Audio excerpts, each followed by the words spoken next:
સરકાર જે પણ યોજનાઓ બહાર પાડે છે, શું તેમાં ભારતીય જનતા પાર્ટીના નેતાઓની કટકી હોય છે? આ સવાલ ઊભો કર્યો છે સોશિયલ મીડિયામાં વાયરલ થયેલા એક કોલ રેકોર્ડિંગ છે. આ કોલ રેકોર્ડિંગ્સમાં વાતચીત થઈ રહી હતી ભારતીય જનતા પાર્ટીના કાર્યકર્તા અને ભારતીય જનતા પાર્ટીના જિલ્લા પ્રમુખ નીલ રાવ વચ્ચેની. આ બંને વચ્ચે વાતચીત થઈ રહી હતી, જેમાં ભારતીય જનતા પાર્ટીના કાર્યકરે મોટો આક્ષેપ કર્યો છે કે નર્મદા પરિક્રમા જે આદિવાસીઓ માટે યોજના બનાવવામાં આવી છે, તેમાંથી ભારતીય જનતા પાર્ટીના નેતાઓ પોતાની કટકી કરી લે છે. જેમાં ભારતીય જનતા પાર્ટીના કાર્યકર જે છે તે અહીં નામજોગ ભારતીય જનતા પાર્ટીના નામજોગ તેઓ કહી રહ્યા છે કે આ નેતાઓ પોતાની કટકી કરે છે. આ ઓડિયો ક્લિપ જે અત્યારે વાયરલ થઈ રહી છે, જે કોલ રેકોર્ડિંગ્સ છે, તેમાં ચૈતર વસાવાનું પણ નામ છે. પહેલા એ કોલ રેકોર્ડિંગ સાંભળી લઈએ.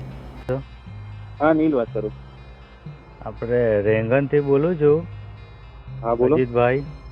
હા બોલો. નર્મદા પરિક્રમા વિશે વાત કરવી છે મારે. હા બોલો. ટાઈમ છે કે નહીં તમારે જોડે? તમારો ફોન આવ્યો પરિક્રમાની વાત કરવાની તો ટાઈમ જ હોય ને, બોલો.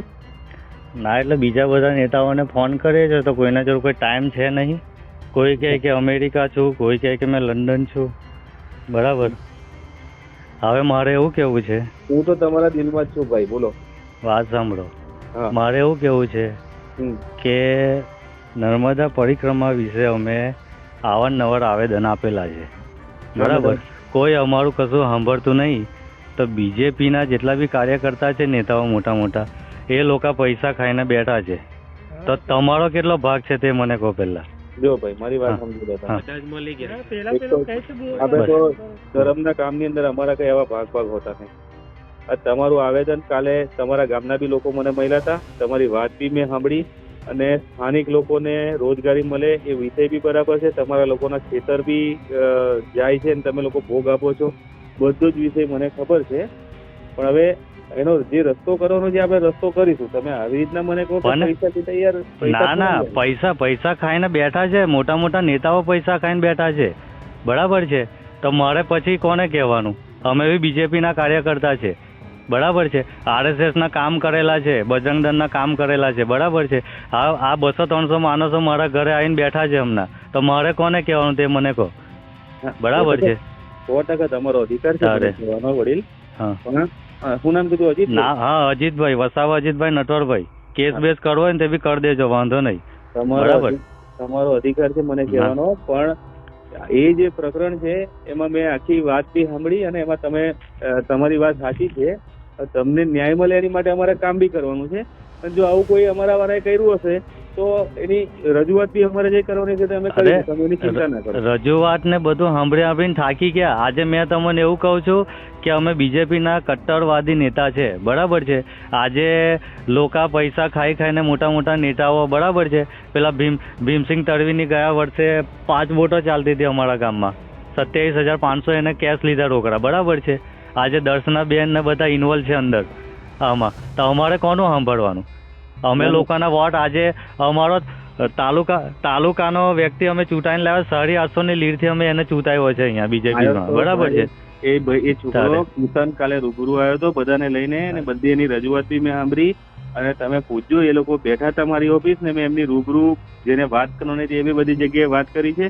અને 100% આપણે કઈ પોઝિટિવ કરાવીશું. જરૂર પડે તો આપણે CM સાહેબને મળીશું. ના, મેં CM સાહેબ તમારે મળવાની જરૂર નહીં. અમે CM સાહેબને તો હું જાતે મેલ કરવાનો છું. હવે બધા રિપોર્ટ લઈને છે ને, હું CM ઓફિસે મેં જાતે જવાનો છું.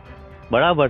કે અમે બી હવે બધા બીજેપીના નેતા એવું સમજે છે કે ભાઈ આ જિલ્લો અમારો છે ને અમે જે ધારેલું કરીશું એ બધું વસ્તુ અમે નહીં ચાલવા દઈએ.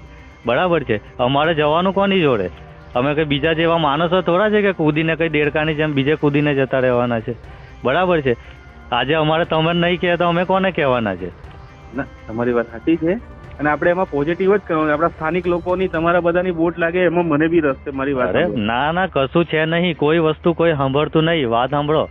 બરાબર છે. અમે કેટલા ધક્કા ખાય છે, કોઈ કામ નહીં સાંભળતું. અમને કોઈ જોઈવા જ નહીં. બરાબર. વર્ષોથી અમે દોડીએ છીએ. કાલે આયા હતા એ લોકો મારી પાસે, તમે એમને પૂછજો. મેં એમનું જય વાત કરવાની છે, બધી ગાઈડલાઈન બી આપી ને મારે જય વાત કરવાની છે, એ બી વાત ભરત તો કરી. ગામમાં કૂદીને કે છે. પણ આ સાંભળો, આ ગામ વાળાની વાતો સાંભળો. શું કહે છે ભરત? હલો, ભરત તો ગામમાં ચોખ્ખું જ કહે છે એમએલએ તમે જેટલું પૂછશો, ન્યૂઝમાં આપશો, આવેદનો કરશો, કશું કઈ ફરક નહીં પડવાનો. એમએલએ અમારા જોડે છે, બધા જ મળેલા છે. તમે જેટલું પૂછશો ને એટલું કશું કઈ થવાનું નહીં. તમે આવેદન આપશો કે પછી ન્યૂઝમાં આપશો, અમને કઈ ફરક નહીં પડવાનો. બધા અમારા ફેવરમાં છે, અમે જ રાજ કરી દઈશું. આ બધા જ એવું કહે છે કે કાલે આવેદન આપીને અને આવ્યા. આમાં આજે બધાની ટકાવારી છે. ભાજપના બધા જે હોય નેતાઓ છે ને એમાં બધાની એમની ના, ના, ના, ટકાવારી જો ભાઈ, છે. મારી બધા જ વાત ચૂંટેલા છે. સાંભળી લો, મારી વાત સાંભળી લો. તમારા આ કામમાં નહીં, દુનિયાના કોઈ કામની અંદર બધા એવા ના હોય, બધા હરખા ના હોય. ના તમે આ રીતે અમારી જોડે વાત કરો ને, એટલે કહેવાનો મતલબ એ કે તમે બી આમાં ઇન્વોલ્વ છો. વાત સાંભળો. એ વાત ખોટી છે. બરાબર છે. ના તમે ગરમ કમ થઈ ગયા. તમે બી આમાં ઇન્વોલ્વ હોય ને તો જ તમને લાગે. વાત જ એવી કરો, હું કોઈ દિવસ તમારી રીતે એ જોવા ભરવા આવ્યો જ હું ચાલે. ના પણ તમે અમે રજૂઆત કરીએ છીએ. વાત સાંભળો, અમારે મેં એવું કહ્યું આટલા બધા વોટરો છે બીજેપીના, બરાબર છે ને, અહીંયા બધા કટ્ટરવાદી છે. બધા જાણે છે કે બીજેપી કટ્ટરવાદીનું ગામ છે રેંગન, બરાબર છે. આજે મેં તમને રજૂઆત કરો, તમે ગરમ કમ થઈ જાવ છો એટલી વાત. ગરમ નહીં થતો લા ભાઈ, મેં ખાલી કહું જ તમને કે ગઈકાલે મારી ઓફિસ આયા હતા, મેં આખી એમની વાત સાંભળી, મેં ડીડીઓ સાહેબને રજૂઆત કરી છે, મેં કલેક્ટર સાહેબને આવું રજૂઆત ચાલતું કરી રહેશે છે. ને તો આવતા વર્ષથી અમે ભાજપના કોઈ હોય ચોખ્ખી વાત નેતાને entry નહીં થવા કહું, દઈએ અમારા ગામમાં. આવતા ઇલેક્શનમાં જો આવું ચાલતું રહેશે ને, કોઈ એવું સમજતો હશે કે ભાઈ અમે જે કરીશું એ થશે, તો જો કોઈની તાકાત હોય ને તો ગામમાં પછી પગ મૂકી શકે અમારા રેંગનમાં. બરાબર. હા, બરાબર અમે છે. વર્ષોથી ભાજપના માણસ છે. મારી વાત સાંભળો, ગઈકાલે કિશનભાઈ ને બધા આયા હતા મારી પાસે ને મેં એમની બધી રજૂઆત કરી, અને તમે સાચા છો એ બી મને ખબર છે. તમારા ટેન્ડરની અંદર તમે જે ડોક્યુમેન્ટ માંગ્યા હતા એ તમે અપલોડ કર્યા, જે બી એને મને આખા બધા બતાયા, અને પેલા લોકો પાસે ડોક્યુમેન્ટ નહીં છતાં એમનું મંજૂર કરે છે એ બી મેં જોયું. તમારી જોડે અન્યાય નહીં થાય, તમે એની ચિંતા ના કરો. ના પણ એવું ચાલે નહીં. અમારે કઈ રીતે વિશ્વાસ કરવાનો? અમે બધી રજૂઆત કરી કે ભાઈ પેલા ખોટી રીતે ટેન્ડર એ લોકોએ પાસ કર્યા છે, બરાબર છે. અમારા ગામ વાળાને બી ટેન્ડરમાં બેસવાનો હક આપો. મારી વાત સાંભળો અજીતભાઈ, આ વિષય કાલે જ મારી પાસે આવ્યો છે. મેં યોગ્ય જગ્યાએ રજૂઆત બી કરીને, ડીડીઓ સાહેબ રજા પર છે, આવે એટલે આપણે રૂબરૂ બી. ના મારી વાત સાંભળો તમે. જો મેં તમને એવું કહું છું કે બીજેપીના ભાજપના જેટલા બી નેતા છે, જો એ લોકોને પૈસાની બહુ જો લોભ હોય ને તો વાત સાંભળો, મારી વાત સાંભળો પહેલા તમે. પૈસાનો એટલો લોભ હોય ને તો રામ મંદિર માટે બી છે ને, જાતે અમે મંદિરનો ફાળો ઉઘરાવ્યો છે ને. જો બીજેપીના નેતાઓને પૈસાની કમી હોય ને તો આ તાલુકાના આખા ગામથી છે ને પૈસા ઉઘરાવીને આપીએ એમને. જો એમને ભીખની જરૂર હોય તો આપવા તૈયાર છે અમે. બોલો અજીતભાઈ, બરાબર છે. ના હવે કઈથી ના બોલાય. હવે અમારે કોની જોડે જવાનું તે મને કહો. બરાબર છે.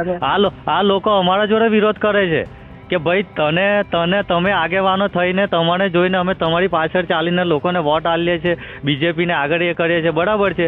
આ લોકો કેટલા દિવસથી મને કહે છે કે ભાઈ આમનથી ના થતું હોય તો આપણે ચૈતનને બોલાવીને એમ કરીએ. મેં બધાને રોકી રાખું છું. હવે મારે શું કરવાનું તે મને બરાબર છે. ના હું એવું હશે રૂબરૂ આવીશ તમારી પાસે, તમે એ બધું ટેન્શન ના એવું નહીં. મેં ચોખ્ખી વાત કહું છું, કોઈ બી બીજેપીનો નેતા અમારા ગામમાં દેખાયો, કોઈ બી કર્યો ને તો પછી એનો અંજામ એ જાણે. એ તમને ચોખ્ખી વાત કહી દઉં છું. બરાબર છે. કોઈ બી માણસ હોય. આજે એવું ના સમજતા કે રેંગન એકલું ગામ આજે વિરોધ થાય છે, પણ અમે આખો તાલુકો હલાવવાની તાકાત રાખીએ છીએ. એ કોઈને બી તમે પૂછી જોજો કે કોણ માણસો છે રેંગન વાળા. બરાબર છે. મારી વાત સાંભળો તમે. જયારે હોય ત્યારે ત્યાં અમે તે દિવસ આવેદન આપવા ગયા તો ત્યાં દર્શનાબેન તે નહીં મળતા. પેલા ભીમસિંહ તડવીને તે દિવસ ફોન કર્યો મેં, તાકે અમે બહાર છે ને એમના પીએ એવું કે એ તો અહીંયા કશે ગયા છે ને એ કહે કે અમે બહાર છે. તો હવે અમારે એમને કરવાનું, વોટ આલવાના ટાઈમે અમે વોટ આપીએ એમને. બરાબર છે. આજે અમારે શોધવાના એમને બધાને. હા સાંભળો, આ ગામ વાળા શું કહે તે સાંભળો તમે. પછી વોટ લેવા હોય આવવા નહીં દેવા. તારે આવવાનું જ નહીં. બધા જ એવું કહે કે આવનારા ઇલેક્શનમાં બીજેપીનો એક બી નેતા કોઈ જોવે ના આ ગામમાં. તમારી નાવડીઓ ચાલુ થઈ જશે, તમારી જ ચાલશે. એ તો કરવી જ પડશે. એ તો કરવી જ પડશે, છૂટકો નહીં. પણ આપણે આવી રીતના જો ના લોકો ભેગા થઈને બેઠા છો ને, આવી રીતના તમે મારી જોડે બી વાત કરો ને, વ્યાજબી નહીં. ના કઈથી ના થાય. આપણે અત્યાર લગી બધા જોડે તમારો અધિકાર છે મારી પર, પણ તમે એવું કહો કે કોઈને પહેવા ના દે ને એવું બધું તો થોડું હોય. ના ને અમે તો કહીએ છીએ કે કોઈની તાકાત હોય તો આવે પછી ગામમાં. બરાબર છે.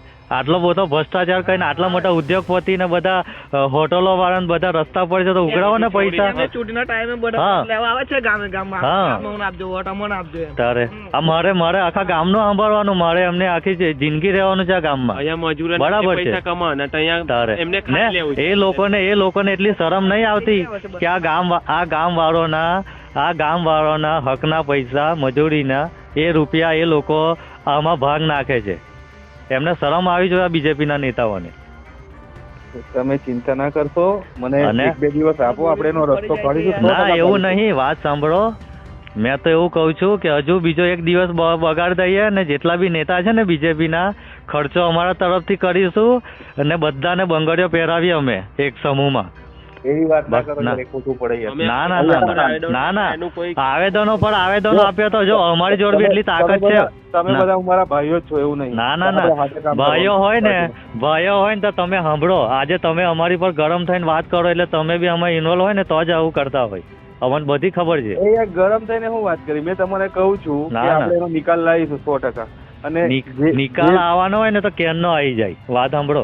બરાબર છે. કાલે જ વાત કરી છે. ને જો તમે- વાત તમે કિશન ને પૂછો, કિશન તો તમે મને આપણે કદાચ ઓછા મત અરે આપો. એ કિશન તો તમારા ગામનો જ છે. ભાઈને કિશનને હું પૂછવાનું. એને તો ફોન કરે તો એ ભાઈ કહે કે મેં આ કામમાં છું, પેલા કામમાં છું. બરાબર છે. હવે એ બી તો એનો માણસ કહેવાય પાર્ટીનો, એટલે અમારી જોડે તો થવાનો જ નહીં એ વ્યક્તિ. બરાબર છે. હવે અમારે શું કરવાનું તે મને કહો. બરાબર છે. આ ગામ વાળાની તમે વાત સાંભળો. આ બધા હું કહેવા માંગે છે. તમે પાર્ટી બરાબર ના છો ને છે. એટલે મેં તમારું આજે- આટલું સાંભળું બી છું. ના એવું ના નહીં. એ તો સાંભળવું જ પડશે. તમે અમારા જો. અને તમારે 100% સાંભળું છું ને એટલો- યાર, કે એટલો તમે બધો- પાર્ટીના કાર્યકર્તા છો, આટલું એટલો સન્માન બધો અભિમાન રાખતા હોય ને કોઈ બી નેતા તો અભિમાન ઉતારવાનું અમે બી રાખીએ છીએ. બરાબર છે. અભિમાન જો કોઈ રાખતા હોય ને વર્ષથી કોઈ નેટો ગામમાં જોવે જ ના ને ના. એક્ટિવ જ નહીં. કઈ નહીં. જો વાત કરવાની જ હવે બેકાર છે. આ લોકો જોડે કઈ વાત કરવાની જરૂર છે નહીં. બરાબર છે. હવે તમે ખાલી કહી દેજો કે કોઈ બી વ્યક્તિ હોય ને ખાલી બીજેપી નો વોટ લેવા ગામમાં આવી શકે તો અમે બતાવીશું કે અમે શું છે. અમે બી સરકાર પલટાવવાની તાકાત મારી રાખીએ છીએ વાત સાંભળો ભાઈ, તાલુકામાં. તમે- બરાબર છે. તમને મેં ના ખાતરી ના આપું અમારે છું, વાત તમારું કામ થશે, કોઈ- તમે ખોટી ચિંતા ના કોઈ કરશો વાત અને કરવાની અમને ખોટા વાત જેલમાં કરવાની જઈને નહીં બસ ઉડાવો. અમારે વાત જ નહીં કરવી તમારા જોડે. બસ તમારે જે કરવું હોય તે કરજો. અમારે જે કરવું ને નર્મદા પરિક્રમા એ આદિવાસીઓ જે ગરીબ લોકો છે તેમની માટે બનાવવામાં આવી છે જેથી આદિવાસીઓને રોજગારી મળી રહે, પરંતુ આ ભારતીય જનતા પાર્ટીના નેતાઓ અહીં પણ આદિવાસીઓનો હક છીનવી રહ્યા છે. ત્યારે સવાલો અનેક થઈ રહ્યા છે. આ ઓડિયો ક્લિપ જો અત્યારે વાયરલ થઈ રહી છે તેને લઈને તમારું શું માનવું છે અમને કમેન્ટ કરી ચોક્કસથી જણાવજો તથા અમારી ચેનલ નિર્ભય ન્યૂઝને લાઇક, શેર અને સબસ્ક્રાઇબ કરવાનું ભૂલશો નહીં. આભાર.